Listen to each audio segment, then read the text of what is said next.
I'm on the drugs right now. I can use your love right now. With this steady trying to tear me down. Oh yeah, slow-mo. Yeah, we're just like niggas like. Alright, we about to get in these motherfucking topics, dog. Alright, so last week we talked about the Kwame bound. Kwame bound. Yeah! Alright, so Restart. So last week we talked about the Kwame Brown controversy, about him beefing with everybody. But one of the things we talked about was him and Charlamagne. We kind of talked about how Charlamagne had spoken on Kwame's dad and his brother, and kind of insinuated that Kwame is like he's dangerous based on their previous charges of his dad, and he was basically saying it's public record and whatnot. And then recently he apologized to Kwame Brown. He basically went on saying just that he wasn't thinking about how many people that situation affected, so that it wasn't right for him to bring it up on the air like that. And he said since he's from the same place as Kwame, North Carolina, right? I don't know, I forgot what city, but basically he had gotten in contact with people from there and people that are related to Kwame or know Kwame and stuff like that. And he basically just apologized to them because they were all close to that situation. So he just apologized for coming incorrectly on the air. But there's also been other shit about, Kwame did expose him for the previous rape type shit of the horse tranquilizer shit, and then the one with his wife.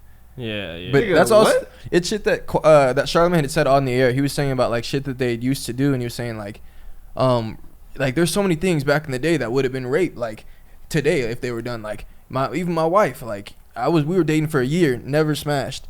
Then the first time we smashed, she got sloppy drunk, and I was tearing it up. Like, and she was throwing it back, but like technically it was rape because like before that she was never. He basically like explained like it's basically rape, and I was like, and he's like, yeah. But was he drunk too?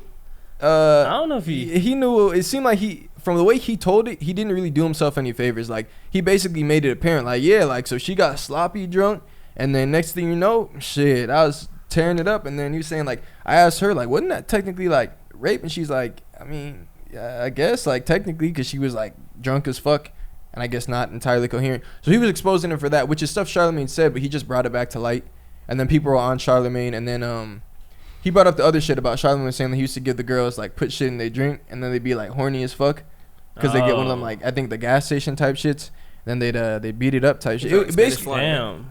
Yeah. That is fucking roofing their fucking drinks and shit. Well, that's their better than a roofie, because roofie is like knock you out. Yeah, because you won't remember the fucking night. Well, roofie's some different shit, but imagine you get drugged by a chick and she put Viagra in your drink.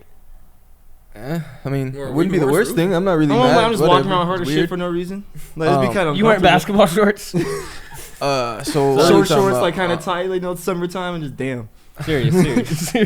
Nah, what are we talking about though? Kwame Brown. Kwame. Kwame. So Charlamagne apologized. What'd y'all think? Because I feel like we all kind of thought that Charlamagne was wrong in the first place for bringing that shit up. I don't like how he said he only apologized because like, oh, I didn't know how many people it affected. Like, you should apologize for just putting somebody's business out there. Like, it was just so unnecessary. It was like, Kwame Brown is dangerous, and let me tell you why. Like, well, his daddy's a crack and he be killing niggas and shit. Like, yeah. Like, you don't have to go into all that. Like, you're just doing the most. I just feel like no matter how many people it affected, like, you shouldn't just bring people's business out there like that. Especially when you know, like, your platform is really big and anything you say will go viral. It's like, why do that? Like, do you feel like Charlamagne or Kwame bringing to light like all the rape shit and people getting on him and him kind of calling people to cancel Charlamagne? Do you feel like that because he was kind of insinuating that pressure is what led Charlamagne to apologize? That definitely had an impact, I believe, because like let's say Kwame Brown like was just saying shit like that and like nobody cared. Yeah. Charlamagne like, fuck it, I don't got time for my show to be apologizing and shit like that. Like, just move on to the next topic. But like, it made enough of an uproar that if he didn't address it, it's kind of weird. Like, you're just not gonna address this. Like, we all know. Like, what you gonna do? Like, act like it didn't happen? Yeah, I could see it. I give him some props just on the. Well, I don't know, cause then I saw Kwame's response, and Kwame wasn't feeling none of the apology and was saying Charlamagne was slick with it. He was only doing it cause of that shit. And then he was saying, I'm forgetting his name. Is it like Willie Murphy or something? Is his dad's actual Will Brown? What did they call him? Bill? Like Willie Brown. Willie Brown is his actual. Oh yeah, Dub Brown. Yeah. Willie Murphy, my dumb ass. What the fuck is that? But yeah, Willie Brown. Charlie Murphy. But yeah, Willie Brown. And then he was saying how when he first brought it up, he said Willie Brown, which is his government name, which he said on the air. And then when he did the apology, he called him Bill Brown, which is I guess his street name. So he was trying to say that Charlamagne is trying to. I actually don't know. What do you think? What was he trying to explain that Charlamagne was doing by that? He was saying it was disrespect, pretty much, because at first you want to call him by his original name, right, which is his real name. But I guess I don't know. I guess in an apology you feel kind of slighted because you're not addressing. I don't know, because what he verbally said was that. I don't know. But don't you think he said something like? Don't you think that since he did speak to the people who were affected by it, maybe they were calling him Bill, and that's why he could have been using Bill? I had that same thought. Yeah, I was thinking the same thing. That's why some of this stuff is kind of a reach. Because also Kwame did go on for 15 minutes, and half the time we was like, what is this nigga talking about? Well, how did he get to this? He just talking about. He kind of just started ranting, but that's what I be saying, bro. It sounds like he's trying to build up a platform, because Yeah. So half the stuff was about Charlamagne, but also a lot of it was kind of performance, how he's going, you punk motherfucker. Yeah. And then he's talking about Matt. Oh, Dale, bro, you got to take back what you said last pod. I know you didn't mean it when you were saying he had a better career than Matt Barnes. Yeah, come on, you can take it back. I know you heat of the moment, bro. Everyone was in here. I'll be back in 2 minutes. Keep on potting. No. Here, I got it. I actually looked up some stats last night. And I'll just tell you right here, brother. Damn, he had it already. I know because I looked him up, but I was just gonna tell him. But he wants to look. So, Matt Barnes averaged more minutes per game, more points per game, played more seasons, and averaged. Wait for it. Sorry, not averaged. Had more starts than Kwame Brown throughout his career. You dirty dog. They tried to play me. I need a fact check. Look, career starts. All right. 359. Okay. For Matty B. All right. Kwame, you dirty dog, Dale. Where is it? 7. No. 281. Kwame is ass. He averaged 6 points per game, started less games than Matthew, played less seasons than Matthew, and averaged less minutes than Matthew. He was a pure bust and a pure scrub, and I want all respect given to Matthew, a wonderful, tremendous role player who started more than he said. And a more than he dominating came podcast. I love Matt Barnes' podcast. I like Steven Jackson too. Yeah. Dude. Hey, going back to the Charlamagne thing, I like Charlamagne. I like Damn, he's in disbelief, yo. I'm telling you, he has to do his bro, own because he really had me thinking. I'm like, wait a minute, is Kwame? Kwame is a fucking. Oh, I don't want to just call him a bum now, because you just called him a bum. Hey, he might. If we talking basketball, cause bro, you saw the whole shit he was saying. I see little kids calling me a bust. Why they call me a bust? Why is my 4-year-old daughter calling me a bust? My 4-year-old saying that kid's telling her I'm a bust. Well, that means you suck. Yeah, fam, hey, fam, but at the same time, you got millions. I got a counter argument. All right. Kwame Brown made more money. Case closed. Oh, nah. I'll take the money over the stats, nigga. If I'm not making the Hall of Fame, what the point the stats gonna do for me? Nothing. I'll take that money. If you're based the career off money, I'll let you come back with that, just because I feel bad because you were so wrong about all the other stuff. I mean, I was right. But I was right. He said Matt Brown didn't start. I said Matt Brown. Ooh, fly name. Matt Brown. That's what you're gonna name your son. I can't give him a different last name. What you gonna name your son? Are you gonna name him a Muslim name? Yo, honestly, I don't know, man. I might have to. I don't know, because I don't I'm gonna think name my son close. a Muslim name. Really? No, you ain't. Akbar. Akbar. I'll just say this: if I end up with a brown woman, probably gonna name the kid a Muslim name. What, you wouldn't give him a middle? Would you give him a middle name? I'll do the same shit my dad did. Just let I'll try to get my input, but the female got to carry the kid anyway. So as long as it's not no dumb shit, we could whatever makes sense. Especially if it's a name that makes sense. Okay, the female's carrying the kid, but what if you're sending the kid to college? I mean, we'll probably agree on. I'd assume I'd want to agree on a name together, but wait, what? Kelvin. Kelvin? Nah, because we both know somebody named Kelvin. Kareem. And Kelvin, so it would just be weird. Would you name a Alexander. kid after Kareem someone? would be tough though. Kareem would be tough. Kareem, but you spell it like I don't Kareem. know. I just think he go get on the court. They're gonna just assume he does sky hooks and shit. I am not raising no fucking big. He gonna play like a point guard, and he gonna be 7 feet. Just do straight up sky hooks and shit. All in the jeans. Bruh.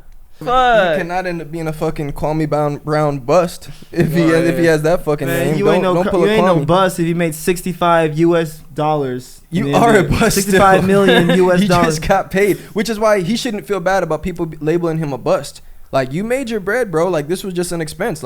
You were a fucking first round, but also he said, how come they didn't get on the scouts? What did y'all think about that argument? of like, how come y'all didn't get on the scouts? Like, is he saying like, man, I should have been second round. It's not my fault I'm doo-doo and y'all picked me high. Nobody goes on the fucking the sportscaster that shit on the last player. Like, what are you talking about? Get on the scouts? Because like, if somebody shits on a player or like puts out false news, they don't really get shit on. You know, like Tiger Woods and the guy. Yeah. You know, the guy that was trying to shit like talk about the pills he be taking. Nobody remember that dude's name. So it's like, when he's talking about the scouts, who the fuck is gonna remember the scout that scouted you? Nobody's gonna remember the scouts, and it's like you don't really have a point. Like Travis was saying, like, are you mad that they scouted you? Like, Why the fuck did y'all draft me first? Like, y'all didn't know I was a head case? Like, no, we didn't. I mean, I see his point though. It's like, instead of getting mad at me for not being that good, like, you're mad at me for being a bust, but be mad at your team for drafting me, bro. Hey, like, what if it's like no one's mad at you, dog? You just funny to talk about, cause like Anthony Bennett was funny to talk about, but Kwame is just cause like, man, Jordan wasn't fucking with him, Kobe wasn't fucking with him, and they all got stories about. Everyone says like something about being like unconfident and being a hooper is just kind of funny sometimes. Like when it's like very apparent to everybody. I don't know how you make it into the league without confidence. Yeah. Like, it doesn't make no sense to me. Yeah, you be like Jeremy Lin was talking about it recently on the interview. And he was talking about how he get nervous. He said at one point when he was first starting, like. He had a hard ass route. He kept getting dropped back to the D League. He kept being like, man, I was about to quit soon. Like, eventually, because it was like, I can't keep like living like this and like just having these nerves, this anxiety. He said at one point he'd be sitting there like, man, I hope I don't get put in the game. And he said like his head was fucked up, and then later on his head got fucked up again from injuries. He said he had like mental trauma of like having injuries and just being scared about shit, being worried. And he says like now he played a season in the G League. And he put up like career highs and shooting percentage, like stuff he'd never done, even when he did play in the D and G League before. So it's like he was just saying like where he's at now mentally is completely affected his game. You think Jeremy Lin will ever get a shot at the league again? Somebody would. Dude, you see that career numbers? Like, is it high?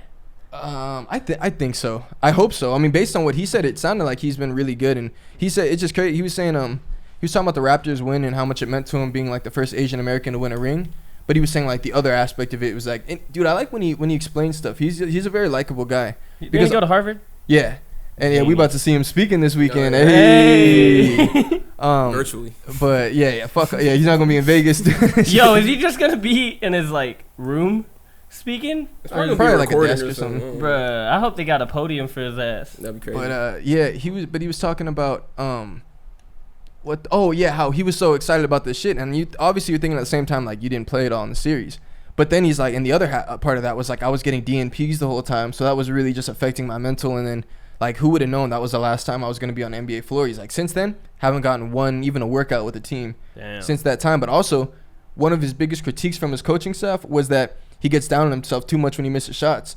And to be honest, understanding like as a hooper, like yeah, bro, we pros like. The same way Braun was getting in KCP's face, shoot the fucking ball. And he was coaching, not on no messed up shit. But it's like you gotta have that confidence, and that's a different story versus if when they see you hanging your head, you don't look confident out there. Like Kobe he's not gonna have time for that shit. Like, bro, I need niggas going to war with me. But I don't feel like you wouldn't even make it out of practice with Kobe or Jordan. Like if you have that mentality, because it's gonna be a Kwame Brown situation. Like you're gonna be fucking your whole confidence is gonna be crushed playing with dudes like that, because they see you scared and they're like, all right, I gotta dog them out. It's kind of tough to see Jeremy Lin back in the league because as the league is like ever growing, it just keeps like growing and growing. There's just dogs on teams, and like weak ass players are like the beasts. Clippers. Yeah, Clippers got some dogs. Hey, we didn't even shit on the Clippers. Oh yeah, let's do some playoffs up. These little bums. Trash ass.